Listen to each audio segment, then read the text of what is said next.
Bienvenidos al canal educativo de la Escuela Militar de Medicina de México. Muy bien, en esta revisión crítica vamos a desglosar la etiología de la enfermedad de Parkinson. Veremos 5 áreas clave. Primero, el desafío que representa su origen. Luego construiremos lo que llamo un escudo protector, basado en el estilo de vida. Después, pasaremos a identificar las amenazas ambientales. Navegaremos por algunas controversias importantes, como la causalidad inversa, y finalmente, lo más importante, llevaremos todo esto a la aplicación clínica. Vamos a arrancar con nuestro primer punto, el desafío etiológico. Y es que miren, la enfermedad de Parkinson no es solo una condición neurodegenerativa más. Se está convirtiendo en un problema de salud pública global que crece a una velocidad alarmante. Por eso es tan urgente identificar qué factores podemos modificar. Y para ponerla en perspectiva, un dato que de verdad impresiona del estudio de la carga global de enfermedad es este. Estamos frente a lo que algunos ya llaman una pandemia de Parkinson. Su prevalencia, de hecho, está aumentando más rápido que la de cualquier otra condición neurológica. Esto subraya la urgencia de entender sus causas a fondo. Este diagrama nos muestra lo complejo que es el rompecabezas etiológico. Piénsenlo, las mutaciones genéticas monogénicas, las que son más directas, explican apenas un 10 o 15% de los casos. La evidencia genómica más reciente sugiere que la mayor parte del riesgo, más del 60%, viene de factores no genéticos. Y es justo ahí, en ese enorme porcentaje, donde tenemos nuestra mayor oportunidad para la prevención. Bien, pasemos ahora a nuestra segunda sección, a ese escudo protector. Aquí vamos a analizar con lupa aquellos factores de estilo de vida que, según la evidencia más sólida, ofrecen un efecto neuroprotector que no solo es potencial, sino que además podemos cuantificar. A ver, hablemos de la actividad física, porque aquí la evidencia es contundente y consistente. Observen los datos.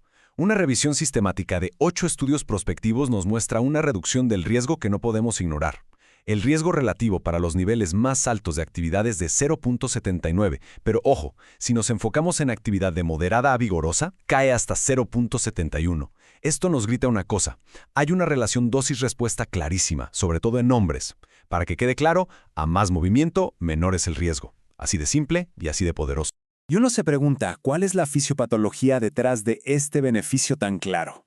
Bueno, los mecanismos que se proponen son múltiples. Van desde una mejor neuroplasticidad y mayor producción de factores como el BDNF, hasta una reducción de la neuroinflamación y la optimización del metabolismo. Básicamente, se crea un entorno cerebral mucho más resiliente. Ahora, otro punto fascinante que nos revela esta tabla, el rol de la cafeína. Hay múltiples metaanálisis que lo confirman. Existe una asociación inversa muy consistente. Vean esto, el consumo de café se asocia con un riesgo relativo de 0.66. Pero fíjense bien, cuando aislamos el efecto de la cafeína, comparando el consumo más alto contra el más bajo, el riesgo relativo se desploma hasta 0.54. Esto es clave, porque identifica la cafeína como el agente farmacológico principal en este efecto protector. El mecanismo principal es de hecho bastante elegante. Se trata del bloqueo de los receptores de adenosina A2A, que están densamente expresados en las neuronas dopaminérgicas del estriado. Este antagonismo, en esencia, aumenta la transmisión de dopamina, protege contra la excitotoxicidad por glutamato y además reduce el estrés oxidativo. Son efectos neuroprotectores directos. Ya que exploramos los factores que nos protegen, ahora tenemos que hacer un giro y enfocarnos en las amenazas. Vamos a examinar esas exposiciones ambientales y hábitos que, lamentablemente, hacen todo lo contrario. Elevan el riesgo de desarrollar la enfermedad. La exposición a pesticidas, sin duda, presenta una de las asociaciones de riesgo más fuertes y francamente más preocupantes. Un metaanálisis que incluyó 51 estudios calculó un riesgo relativo combinado de 1.76. O sea, estamos hablando de un aumento del 76% en el riesgo.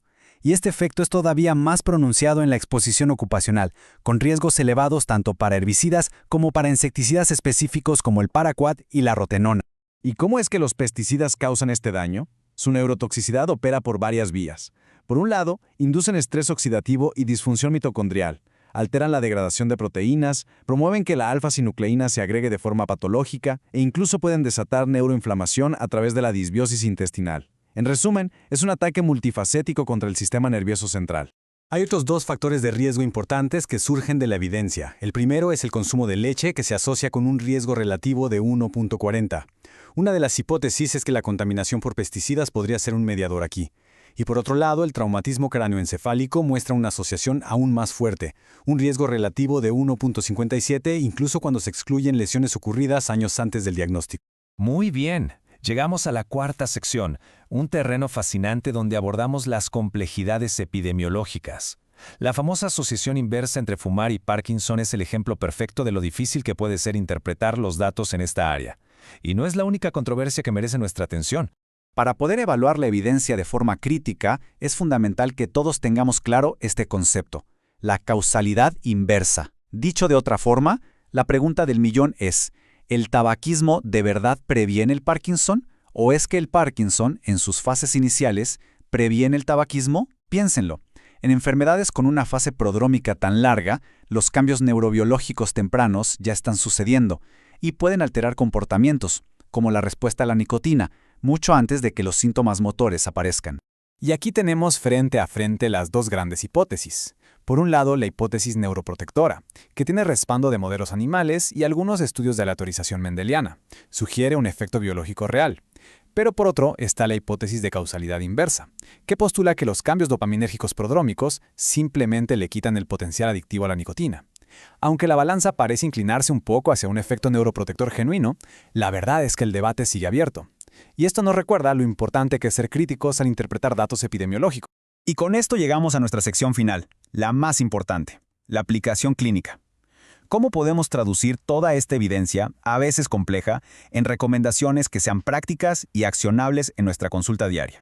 Bueno, basándonos en la evidencia más sólida, podemos formular un conjunto de acciones muy concretas que modifican el riesgo. Esto incluye, claro, prescribir actividad física, fomentar el consumo de cafeína, educar sobre la exposición a pesticidas, promover dietas neuroprotectoras y, por supuesto, mantener un control riguroso de comorbilidades clave, como la diabetes mellitus.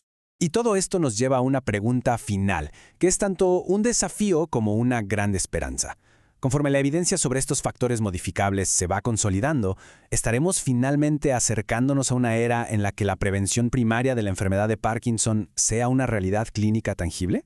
Esta presentación fue realizada por el general de brigada médico cirujano Humberto Carrasco Vargas. Muchas gracias por su atención. Aquí se presentan las referencias clave que han sido el fundamento de la evidencia que hemos discutido a lo largo de este análisis.